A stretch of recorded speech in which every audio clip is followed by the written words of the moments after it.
آپ کی امام مہدی کے بارے میں کیا رائے ہے کہ اگر آپ سے کوئی پوچھ لے کہ بھئی آج کے دور میں اس وقت میں کیا واقعی امام مہدی پیدا ہو چکے ہیں اور ان کا وقت قریب آ چکا ہے، دجالی نظام جو ہے وہ بالکل چھا چکا ہے، آپ کی کیا رائے ہے اس پر؟ دیکھیں، ہم کسی کی جو پیدائش ہے نا اس کی تعیین تو نہیں کر سکتے. ڈاکٹر اسرار صاحب علیہ الرحمہ نے، اللہ تعالیٰ ان کی مغفرت فرمائے، آمین. انہوں نے بھی ایک وقت میں یہ بات کہہ دی تھی کہ جی مہدی پیدا ہو چکے. نہیں، ایسی باتیں نہیں کرنی چاہیے. آپ ایک احتمال پیش کر سکتے ہیں، آپ کہہ سکتے ہیں جی اس کی پاسبلٹی ہے، ٹھیک ہے.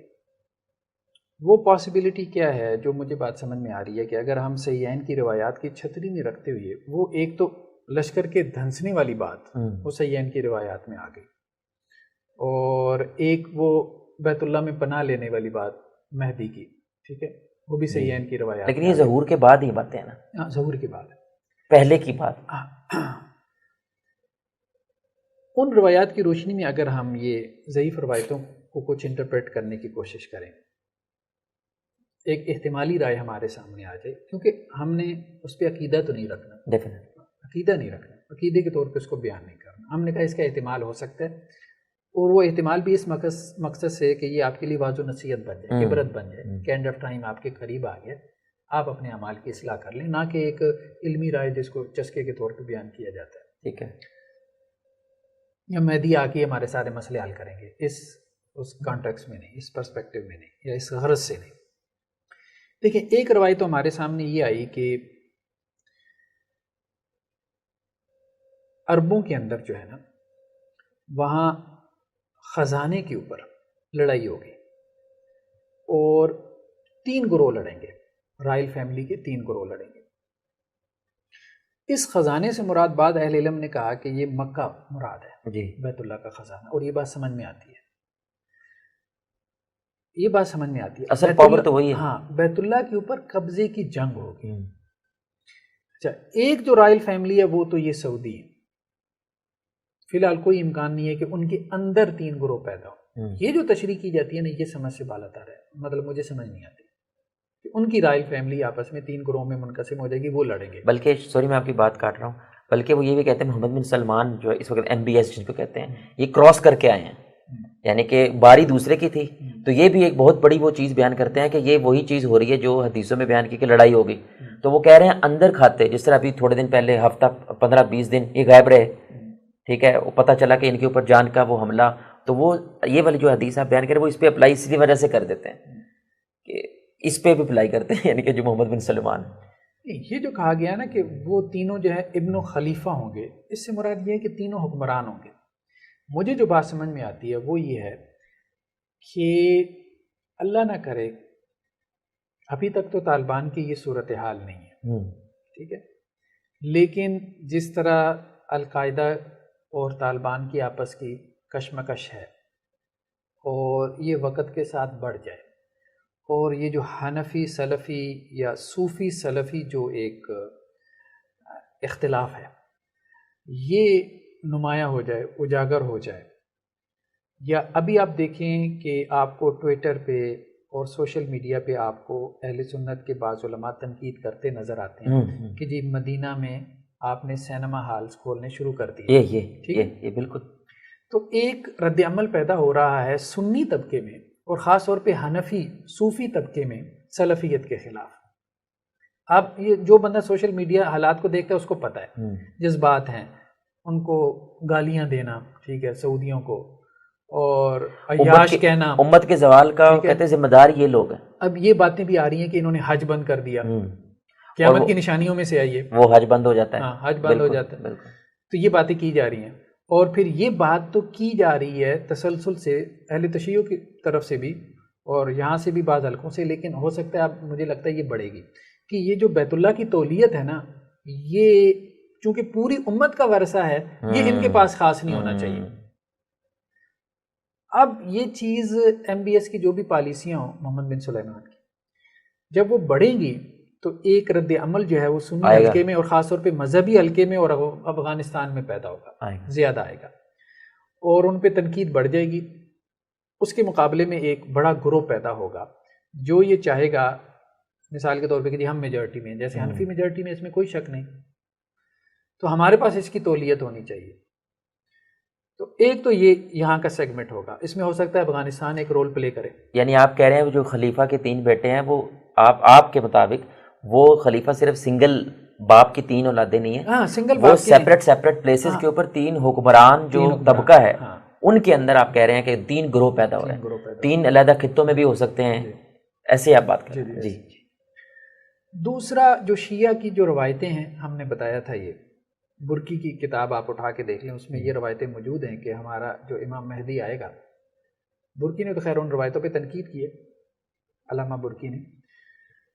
وہ مدینہ کو اور مکہ کو فتح کرے گا، اور یہ جو لوگ ہیں آپ کہہ لیں گمراہ قسم کے لوگ ہیں، گمراہ جو فرقے ہیں، ان سے بیت اللہ کو چھڑوائے گا. تو ان کی مہدی کے کانسیپٹ میں پہلے سے یہ بات موجود ہے. تو ایران تیار بیٹھا ہوا ہے. آپ دیکھتے ہیں ان کے لوگ وہاں جا کے حج میں جس طرح سے ان کا معاملہ ہوتا ہے، ان کی کتنی کچھ شمولیت ہوتی ہے. ٹھیک ہے، وہ وہاں ہر اپنا معاملہ علیحدہ رکھتے ہیں، حج کے لیے بھی جب جاتے ہیں. تو یہ مجھے جو لگتا ہے یہ مستقبل میں بیت اللہ کے اوپر یہ جنگ ہوگی.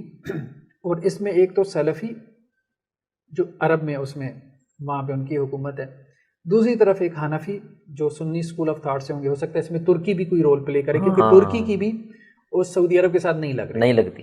ایک کھچا ہوا ہے، اور وہ بھی خلافت کا مدعی ہے، وہ اپنے آپ کو خلیفہ سے کم نہیں سمجھتے. بالکل حضرت سارے ڈرامے بھی اس کی بنیاد پہ بنا. ہاں ان کی بہت اچھی پالیسیز ہیں، ہم ان کا دل سے احترام کرتے ہیں، لیکن جو مسائل ہیں وہ سب کو نظر آ رہے ہیں. ٹھیک، تو ترکی ہو سکتا ہے اس میں، یا پھر افغانستان ہو سکتا ہے، یا ہو سکتا ہے یہ دونوں رول پلے کریں بیت اللہ پہ قبضے کے حوالے سے. اور ادھر سے ایران. شروع میں یہ ایک تجویز کے طور پہ بات آئے گی کہ یہ تولیت اب صرف ان کے پاس نہیں رہنی چاہیے، کیونکہ یہ اس کے اہل نہیں رہے، ان کی پالیسی کی وجہ سے کرٹیسزم ہوگا. بعد میں یہ مسئلہ بھڑکے گا، ان تینوں میں سے کسی کو بھی نہیں ملے گا بیت اللہ. وہاں جو بات آئی تھی نا ضعیف روایت میں کہ 3 لڑیں گے، تینوں میں سے کسی کو بھی نہیں ملے گا.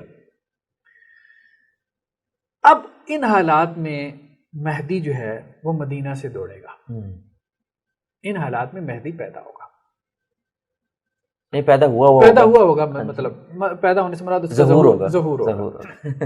تو وہ مکہ میں آئے گا اور اس کی بیعت کی جائے گی. پھر وہ ایک رات میں اصلاح والی بھی بات ہے کہ ایک ہی رات میں اللہ اصلاح کریں گے، یعنی کہ ان کو کچھ احساس ہوگا کہ میں ہی ہوں، جو لوگوں کو احساس ہوگا کہ یہی ہے امام مہدی اور انہی کے ہاتھ پہ ہم نے بیعت کرنی ہے. تو اب اس کی حجر اسود میں اور وہاں پہ بیت اللہ میں اس کی بیعت ہوگی. لیکن دیکھیں اس کے پیچھے بنیادیں تو موجود ہوں گی نا. جیسے افغانستان میں طالبان اٹھے ہیں، مختلف فرقے لڑ رہے تھے نا، ان میں طالبان آ گئے، غالب ہو گئے. اسی طرح سے یہ لوگ لڑ رہے ہوں گے اور وہ ان میں غالب آ جائے گا.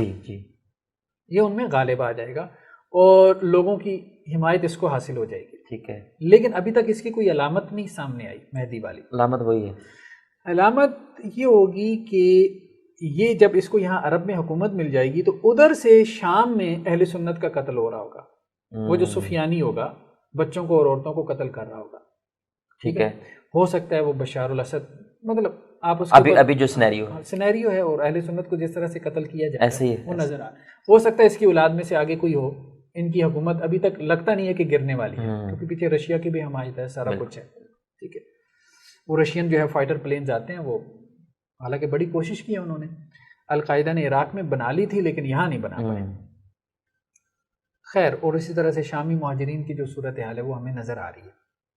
اب یہ کتنا لمبا چلتا ہے اللہ بہتر جانتا ہے. غالباً 8-10 سال تو ہو گئے ہوں گے، ہو سکتا ہے 8-10 سال اور چل جائے. افغانستان کی جنگ بھی کوئی 20 سال چلی ہے ایسے. تو یہ قتل و غارت بڑھے، یہ خود کرے بشار الاسد یا اس کا آنے والا بندہ کرے. پھر وہ جو مہدی اس کی جو بن چکی ہے وہاں سعودی عرب میں بیس بن گئی، ہاں، وہ اس کے لیے لشکر بھیجے. ٹھیک ہے، اس کو کچھ لو. ہاں، اور اس سفیانی کے لیے وہ شام سے آئے گا، وہ دھسے گا. تو نہیں مہدی نے پہلے لشکر بھیجا ہے. مستدرک وہ سفیانی والی، بالکل مہدی نے پہلے لشکر بھیجا اور اس کو شکست دے دی. سفیانی کو شکست دے دی. اب سفیانی جو ہے چھپتا پھر رہا ہے اور اس کے ساتھ اس نے پھر چھپتے پھر کے ایک لشکر اور بنا لیا اور جواب میں پھر بیت اللہ پہ چڑھائی کی سفیانی نے. پھر وہ سفیانی کا لشکر دھنسا ہے. اور یہ بیسیکلی مجھے لگتا ہے کہ میں وہی کہہ رہا ہوں، عقیدہ نہیں ہے، ایک احتمال ہے. صحیح حدیثوں کی ایک رائے روشنی پیدا ہو رہی ہے آپ کی. بالکل. وہ پھر آ کے مکہ اور مدینہ کے درمیان میں جو ہے نا اس میں جا کے دھسے گا، پھر وہ علامت واضح ہوگی کہ یہ مہدی ہے. ٹھیک ہے، پھر لوگ جوگ در جوگ جو ہے وہ اس کی بیعت کریں گے، جھنڈے کے نیچے جمع ہوں گے ان کے نیچے. پھر دجال آئے گا. ہاں پھر دجال آئے گا. تو یہ بات مجھے سمجھ میں آتی ہے، واللہ اعلم. تو آپ یعنی کہ آپ کی بات سے ایک احتمال تو یہی نکل رہا ہے نا کہ تھوڑی تھوڑی بات جو ہے ڈاکٹر صاحب بھی کرتے تھے. اور اچھا ڈاکٹر صاحب اس وقت بڑی کمال یہ بات کرتے تھے کہ یورپین یونین ہوگی بلاک بن گیا، نیٹو ہے بلاک بن گیا، ایک جو ہے نا ہے وہ کافر ہی مسلمان نہیں ہے لیکن اس کے اوپر دھیان ہی نہیں گیا ان کا، چائنا. یہ ڈاکٹر صاحب بڑی بات کرتے اس کے اوپر دھیان ہی نہیں گیا. تو وہ کہتے تھے میرا یہ ماننا ہے یہ بندہ بلاک بنائے گا، یعنی کہ یہ جو ہے نا چائنا. اور ابھی دیکھ لیں سبحان اللہ، ڈاکٹر صاحب کی پیشن گوئیاں تو بڑی کمال تھی کہ اب وہ سب سے بڑا بلاک جو اس خطے میں بن رہا ہے وہ چائنا کے ساتھ بن رہا ہے، یعنی کہ پیچھے چائنا کھڑا ہے. تو چائنا کھڑا تو رشیا تو ویٹ کرتا ہے امریکہ سے بدلہ لینے کا، پھر وہ رشیا بھی ان کے ساتھ کھڑا ہوتا ہے. تو آپ کی بات سے ایک احتمال تو نکل رہا ہے نا کہ 3 بلاکس کریٹ ہوں گے. یہ بھی ہو سکتا وہ ہے. 3 بلاک اصل میں تو سامنے تو مسلمان ہی ہوں گے نا، Definitely. ان کے پیچھے جو ہے وہ کوئی نہ کوئی فورس ہوگی، کافر ہو جائیں گے ان کو جی. بیک دینے والے. اچھا جہاں تک جھنڈوں والی بات ہے نا، دیکھیں سارے جو جھنڈے ہیں نا وہ ایک رخ پہ نہیں جا رہے. اچھا کچھ ایسے ہیں جو فلسطین کی طرف جا رہے ہیں. ہاں وہ حدیث میں اگر اشارہ آپ ان حدیثوں کی شرح کرنا چاہیں نا، میرے خیال میں وہ جو ہے نا وہ ایک لشکر نہیں ہے. اچھا جو تو فلسطین کی طرف جا رہا ہے، جی فلسطین کو فتح کرنے کے لیے، اگر آپ ان ضعیف روایتوں کی کوئی توجیہ کرنا چاہتے ہیں صحیح روایتوں کی روشنی میں، تو ایک تو یہ ہے کہ وہ فلسطین میں جا کے ایلیا پہ نصب ہو جائیں گے، جی خراسان سے کالے جھنڈے نکلیں گے. یہ تو مجھے لگتا ہے کہ یہ شاید افغانستان کی ریاست سے نکلیں. لیکن ایک یہ ہے کہ مشرق سے کالے جھنڈے آئیں گے یا مشرق سے لشکر آئے گا جو آ کے تمہیں قتل کرے گا. ٹھیک ہے، تو اس میں دونوں احتمالات ہیں. ایک تو احتمال یہ ہے کہ یہ مہدی سے پہلے کی بات ہے. جی مہدی سے پہلے کی جب بات ہے تو پھر اس سے مراد وہی ہیں جو ہم نے بات کی کہ ترکی اور افغانستان کے لوگ جو وہاں جا کے سلفیوں کے ساتھ لڑائی کریں گے. دوسرا یہ کہ اگر یہ مہدی کی بات ہے تو پھر یہاں مشرق سے مراد وہی شام ہے، سفیانی کا لشکر ہے. ٹھیک ہے، اہل تشیع کے بھی مطلب کالے رنگ کے ساتھ ان کی نسبت ہے نا، اہل تشیع کے بھی. جی سمجھ رہے ہیں بات؟ تو وہ کالے جھنڈے مراد ہے. یہ بھی ایک احتمال ہے. ٹھیک ہے، تو اس لیے مطلب صرف یہ کہ کالے جھنڈے کی وجہ سے جو ہے نا وہ اس طرف نہیں جانا چاہیے کہ وہ اہل سنت کے جھنڈے ہی ہوں گے. وہ اہل تشیع کے جھنڈے بھی ہو سکتے ہیں جو ہو سکتا ہے مہدی کے خلاف ہوں. ہاں بالکل بالکل ممکن ہے. اس لیے ان پہ غور کرنے کی ضرورت ہے. اتنی جلدی جو ہے نا وہ کسی رائے کے اظہار نہیں تو کرتے. اب آپ کی بات سے، آپ کی رائے سے تو یہ محسوس ہو رہا ہے کہ اگر میں کہوں کہ سینیریو کریٹ ہوتا نظر آ رہا ہے، لیکن ہم یہ نہیں کہہ سکتے کہ بھائی یہ کل ہو رہا ہے. ہاں تعین کے ساتھ ہم تعین، لیکن ایک سینیریو کریٹ ہوتا نظر آ رہا ہے. اگر ان حدیث کو دیکھیں ایک کریٹ ہوتا نظر آ رہا ہے سینیریو، مطلب ضعیف روایات سے اگر آپ انٹرپریٹیشن کرنا چاہتے ہیں نا صحیح کی روشنی میں، صحیح کی روشنی میں، تو پھر ایک سینیریو نظر آ رہا ہے. اور ایسے لگ رہا ہے کہ جیسے اگلے 8-10 سال اہم ہیں، بہت اہم ہے. اگلے 8-10 سال